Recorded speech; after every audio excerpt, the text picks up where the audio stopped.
पहले तो हमारी जनता को बताइए कि आखिर में यूजीसी क्या है, ताकि हमारी जनता को बहुत इजीली समझ में आए। देखिए, यूजीसी यूनिवर्सिटी ग्रांट कमीशन है जो पूरे देश में जितनी भी यूनिवर्सिटी होती हैं उनको कमीशन करती है और देखती है कि वहाँ पे पढ़ाई लिखाई कैसे हो रहा है, बच्चों का विकास कैसे हो रहा है, रिसर्च में कितने पैसे जा रहे हैं और कैसे प्रोफेसर नियुक्त हो रहे हैं, पीएचडी की थीसिस कैसे जमा हो रही है। तो एक कहीं न कहीं एक ऐसी अथॉरिटी है जो पूरे देश की यूनिवर्सिटी को रेगुलेट करती है। इसी अथॉरिटी ने 2025 फरवरी में एक ड्राफ्ट मसौदा तैयार किया था, जो मसौदा पूरे देश में सराहा गया था, जो मसौदे के ऊपर पूरे देश में लोग बोले थे, और वो मसौदा भी तैयार हुआ था ऑनरेबल सुप्रीम कोर्ट की गाइडलाइन के बाद। ऑनरेबल सुप्रीम कोर्ट ने रोहित वेमुला और पायल की आत्महत्या के बाद एक गाइडलाइन दिया था यूजीसी को, और यूजीसी ने उसको फॉलो करते हुए एक नियम बनाया। उस नियम में सेक्शन 3C में ओबीसी को नहीं जोड़ा गया था। उस नियम में सेक्शन 8 में एफआईआर लिखाने की बात या जेल भेजने की बात नहीं की गई थी। उस नियम में यह भी कहा गया था कि जो फर्जी केस करेगा उसको भी जुर्माना देना पड़ेगा, उसका भी रिस्ट्रिक्शन हो सकता है। लेकिन 13 जनवरी 2026 को उस नियम को दरकिनार कर दिया गया, उसमें मॉडिफिकेशन किए गए और अब सेक्शन 3C में एससी एसटी के साथ ओबीसी को जोड़ दिया गया। फर्जी कंप्लेन कराने वालों के खिलाफ कोई एक्शन लेने की बात नहीं हो रही है और कोई भी एविडेंस और प्रूफ नहीं देना है किसी को फंसाने के लिए। अब बस आप एक स्टेटमेंट दीजिए, आपकी आइडेंटिटी भी डिस्क्लोज नहीं की जाएगी और उस व्यक्ति को रिस्ट्रिकेट भी किया जा सकता है, जेल भी डाला जा सकता है, उसका कैरियर तबाह किया जा सकता है। तो ये यूजीसी का जो नया कानून आया है ये काला कानून है और ऐसा कानून भारत के इतिहास में आज तक कभी नहीं आया। आपको क्या लगता है सर, ये काला कानून है? ये सिर्फ मतभेद कर रहे हैं, सिर्फ ये ना ही बच्चों के साथ खिलवाड़ कर रहे हैं, सबके साथ ही खिलवाड़ कर रहे हैं। युवा शक्ति भी एक अहम बात है। मैं कहना चाहूँगा कि युवा के प्रति ये मतभेद कर रहे हैं, ये आम लोगों के प्रति और जो अदर कैटेगरी में है ये सबके मन में मतभेद करके एक विवाद उत्पन्न करना चाहते हैं। वो ये कह रहे हैं कि जनरल कैटेगरी वाले सबसे ज़्यादा शोषण करते हैं, ओबीसी एससी एसटी वालों को हम इसलिए लेकर आए हैं। ये सिर्फ जातिवादता कर रहे हैं, ये सिर्फ जानबूझकर ये कर रहे हैं। ये ऐसा कोई इनका वो है नहीं, ये सिर्फ राजनीतिक मुद्दा है इनका, और ये राजनीतिक मुद्दे के साथ साथ ये वोट बैंक का कार्य कर रहे हैं।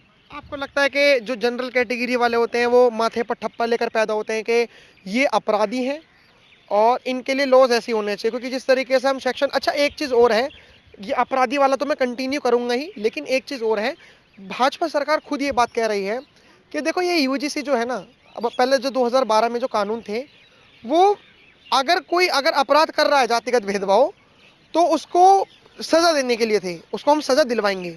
लेकिन सरकार ये कह रही है कि सज़ा दिलवाना ही काफ़ी नहीं है, जो जातिगत मतभेद हैं उन्हें रोकना बहुत ज़रूरी है। ये तो जातिगत चीज़ें करने के बाद, प्रताड़ना करने के बाद सज़ा मिलती है, क्यों ना हम ऐसा करें कि जातिगत चीज़ें हो ही ना, इसलिए हम एक स्क्वाड बनाएं, इक्विटी स्क्वाड, जो सबके लिए बराबरी हो। इसमें सबके लिए बराबरी की बात कहाँ पे कही गई है? अगर सबके लिए बराबरी की बात है तो आप इरिस्पेक्टिव ऑफ कास्ट ऐसा नियम बनाइए कि अगर कोई जनरल का बच्चा हो, ओबीसी एससी एसटी का बच्चा हो, किसी के साथ अगर डिस्क्रिमिनेशन हुआ तो वो कंप्लेन कर सके, उस कमेटी के समक्ष जा सके, उस कमेटी में भी जो लोग हैं उसमें भी जनरल ओबीसी एससी एसटी के लोग हों। आपने तो भेदभाव पहले ही कर दिया।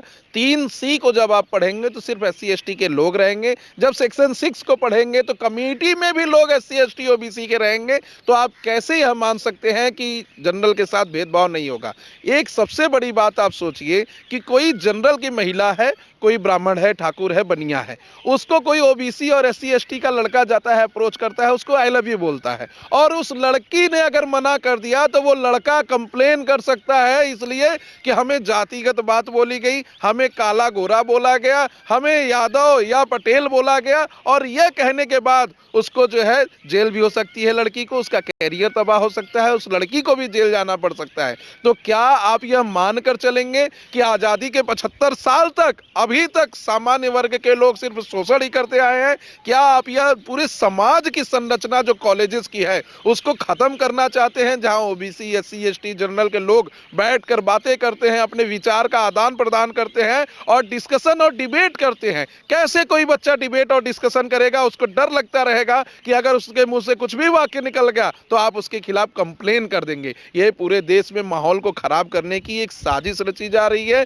और ऐसा नहीं होना चाहिए। मुझे पता भी है कि ऑनरेबल मोदी जी की सरकार बहुत ही जल्द इस यूजीसी को रोल बैक करेगी, लेकिन समय रहते अगर कर ले तो पूरे देश के संसाधनों का, पूरे देश के इंफ्रास्ट्रक्चर का बचाव हो जाएगा, लोग सड़कों पर नहीं उतरेंगे और लोग आत्महत्या नहीं करेंगे। कई ऐसे छात्र मेरे पास अभी तक आए हैं जो कह रहे हैं कि सर अगर ऐसे ही रहा तो मैं अपनी पढ़ाई छोड़ दूंगा। अब इसको एक तरीके और समझिए, किसी का बीए एलएलबी 5 ईयर का कोर्स है, 4 साल तक उसने बहुत मेहनत के साथ पढ़ाई की, 5वें साल उसके खिलाफ कोई कंप्लेन कर दिया कि इसने मेरे साथ जातिगत भेदभाव किया है, अब 5 साल का उसका कैरियर खत्म हो जाएगा, रिस्ट्रिकेट हो जाएगा, जेल चला जाएगा। क्या आप उस 5 साल को वापस लाएंगे? कभी नहीं लाएंगे। क्या बाद में वो लड़का जिसके खिलाफ 5वें साल कंप्लेन हो गया है वो प्रूव कर दे कि हमने इसको कभी भी जाति सूचक शब्द नहीं बोले, कोई भेदभाव नहीं किया, तो आप उस व्यक्ति को जिसने वो फर्जी कंप्लेन कराया है उसको जेल भेजेंगे, उसको जुर्माना दिलवाएंगे? आप उसके लिए कोई प्रोविजन नहीं बनाया है। क्या आपने एविडेंस के लिए, स्टेटमेंट के लिए कोई एक मान्यता रखी है कि ये एविडेंस होना चाहिए? बोला गया है तो किसके सामने बोला गया है, किस माध्यम से बोला गया है, व्हाट्सएप पे कि ईमेल पे कि फेसबुक पे कि इंस्टाग्राम पे, यह भी आप नहीं कह रहे हैं। सिर्फ जब सेक्शन 8 को आप पढ़ेंगे तो सिर्फ उसमें कहा गया है कि या तो फोन के माध्यम से, जो कि टोल फ्री नंबर दिया गया है, या तो फिर मैसेज से, ईमेल से, व्हाट्सएप से आपको एक मैसेज टाइप करना है कि इस व्यक्ति ने हमारे साथ भेदभाव किया है। अब आप इसका मिसयूज इस तरीके से भी सोचिए कि अगर कोई फर्जी सिम लेकर कह दिया कि मैं ये यादव या ये SC ST कम्युनिटी का बोल रहा हूं, ये ठाकुर ने, ये पंडित ने मेरे साथ अगर ऐसा किया है, तो आप उसको भी जेल जाना पड़ेगा, उस ठाकुर और पंडित को, सिर्फ इसलिए क्योंकि वो उसने मैसेज कर दिया है। आपने कोई क्राइटेरिया नहीं बनाई है, कोई अपना नियम नहीं बनाया है। जो पहले का नियम था फरवरी 2025 का, उसमें क्या गलती थी? उसको तो यह भी मान लेना चाहिए था फरवरी 2025 के नियम को कि अगर कोई फर्जी करा रहा है तो जुर्माना होगा। अब कई विद्वान लोग कह रहे हैं कि अगर फर्जी कंप्लेन कराने वाले के ऊपर अगर जुर्माना हो गया तो इससे वो हतोत्साहित हो जाएंगे और कंप्लेन नहीं कराएंगे। आखिर कौन ऐसा है? Subhash versus state of Maharashtra में ऑनरेबल सुप्रीम कोर्ट ने कहा है कि SC ST का इतना मिसयूज हो रहा है कि इसको हमें कैटेगराइज करना चाहिए, आगे चलकर इसमें एंटीसिपेटरी बेल की प्रोविजन लाने चाहिए और इसको कहीं ना कहीं कम करना पड़ेगा क्योंकि ये मिसयूज बढ़ रहा है। ऑनरेबल लखनऊ हाई कोर्ट ने कहा है कि एक महिला जो किसी पुरुष को SC ST का उपयोग करके 3 साल तक जेल भेजी थी, ऑनरेबल लखनऊ हाई कोर्ट ने उस महिला को भी 3 साल के लिए जेल भेजा। पूरा देश आज ये मानने को तैयार है कि SC ST का मिसयूज हो रहा है, तो हम क्यों नहीं माने कि इस यूजीसी नियम का भी मिसयूज होगा। और सबसे बड़ी बात, अगर इतना ही जनरल के लोगों से डर है तो आप अलग क्लासरूम कर दीजिए, अलग यूनिवर्सिटी कर दीजिए और हो सके तो अलग देश ही बना दीजिए, अलग देश बना दीजिए। जी। अब क्या कर सकते हैं आप? रिजर्वेशन के नाम पर ऐसे लोगों को रिजर्वेशन दे रहे हैं जो क्रीमी लेयर से ऊपर उठ गए हैं। आप यूनिवर्सिटी में जहां फ्री डिस्कशन होता है, लोग दोस्त बनाते हैं, बातचीत करते हैं, वहां पर आप यूजीसी का इक्विटी नियम ला दे रहे हैं जहां कोई भी कंप्लेन कर सकता है।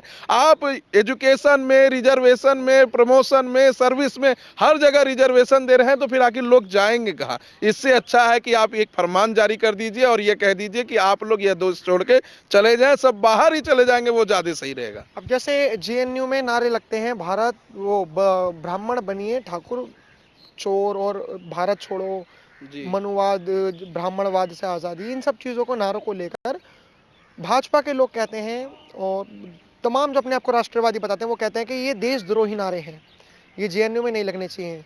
लेकिन वो तो नारे दे रहे हैं, ये जो सरकार ने आज इम्प्लीमेंट कर दिया कि मान के चलो अगर कोई शक के आधार पर, या फिर मैं आपका दोस्त हूँ, मुझे नहीं पता आपकी क्या जाति है, आपको मेरी नहीं पता कि मेरी क्या जाति है, हमारे आपसी में मन भेद है, मतभेद है, जो भी हो, मान के चलो कि मैं कोई सी भी कैटेगरी का निकल जाता हूँ और आप जनरल कैटेगरी के होते हो, सिर्फ मन भेद के कारण अगर मेरे को आपके ऊपर गुस्सा निकालना होगा तो बस मैं एक मैसेज टाइप कर दूंगा और मैं झूठा मुकदमा लगा सकता हूँ, इसमें कोई जांच भी नहीं होगी, उसमें लिखा है ट्रायल है, लेकिन अगर फॉल्स केस भी होगा तो उसमें कोई सजा नहीं है। अगर फॉल्स केस, झूठा केस अगर आप पे कर दिया दुश्मनी निकालने के लिए, तो मेरे ऊपर सजा नहीं है, सजा आप ही को मिलेगी। और अगर पता लग गया कि झूठा है तो आप बच जाओगे, और नहीं पता लगा तो आपकी लंका तो लगनी मतलब पक्की है। जी देखिए, अब आप अगर ऐसे कहेंगे कि जो ट्रायल